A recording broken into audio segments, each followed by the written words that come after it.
Pak Anies, kita mengerti tadi bahwa angka kematian atau usia hidup Indonesia termasuk cukup memprihatinkan, dan ini masalahnya adalah karena kekurangan dokter.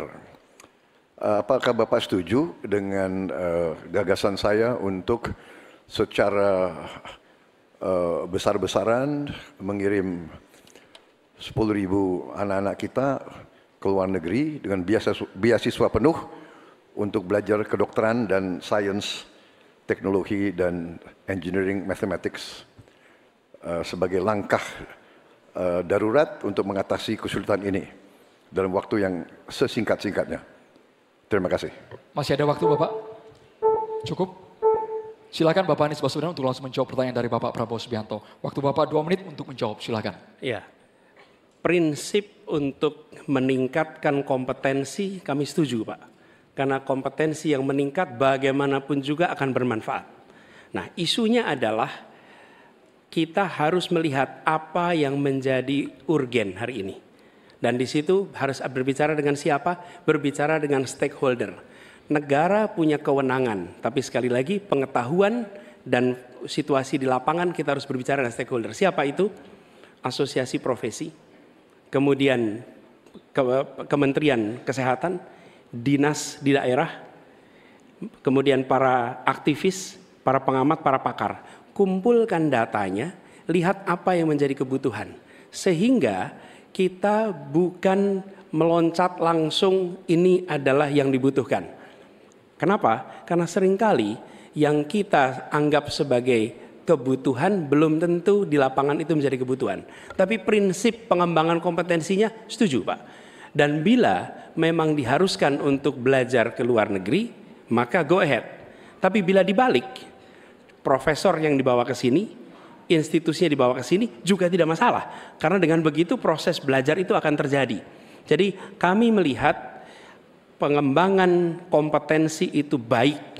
Jangan tapinya memastikan sesuai dengan data yang ada supaya apa yang kita investasikan bisa menjawab kebutuhan. Jadi ada unsur pentingnya, ada unsur urgensinya. Kita kerjakan mana? Yang dapat dua-duanya, yang urgen dan yang penting, supaya hasilnya bisa langsung kita manfaatkan untuk Indonesia. Begitu jawabannya kira-kira Bapak. Terima kasih. Masih ada waktu Bapak? Cukup? Ingin dimanfaatkan? Kami persilakan kepada Bapak Prabowo untuk langsung menanggapi jawaban dari Bapak Anies Baswedan. Waktu Bapak 1 menit.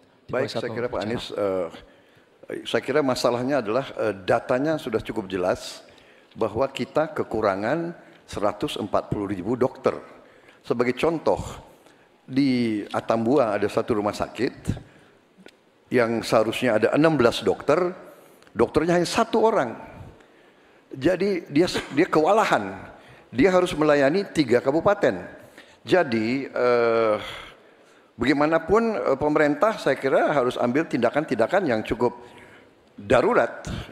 Dan untuk itu menurut kami ya, kita harus ambil langkah-langkah berani, mengirim sebanyak mungkin. Tapi saya setuju juga mengundang profesor-profesor untuk mengajar di kita. Jadi saya usulkan bahwa dari 92 fakultas kedokteran kita tingkatkan menjadi 300 fakultas kedokteran. Jadi saya kira usul Pak Anies baik juga mengundang profesor waktunya ke Indonesia. Habis, terima kasih. Terima kasih, waktunya habis. Kami persilakan Bapak Anies Baswedan untuk menanggapi jawaban dari Bapak Prabowo. Waktu tentu. Bapak 1 menit. Baik, terima kasih. Jadi, tapi ini juga Pak Prabowo yang saya hormati, kita banyak memberikan perhatian pada aspek kuratifnya. Itu memang betul, harus dikerjakan. Tapi jangan lupa aspek preventifnya. Dan ketika bicara aspek kuratif ada 2. Satu adalah soft infrastructure, tadi tenaga medisnya. Yang kedua hard infrastructure-nya. Apa itu? Misalnya nih, 15 dari 38 provinsi belum memiliki rumah sakit kelas A. Ini harus dibangun.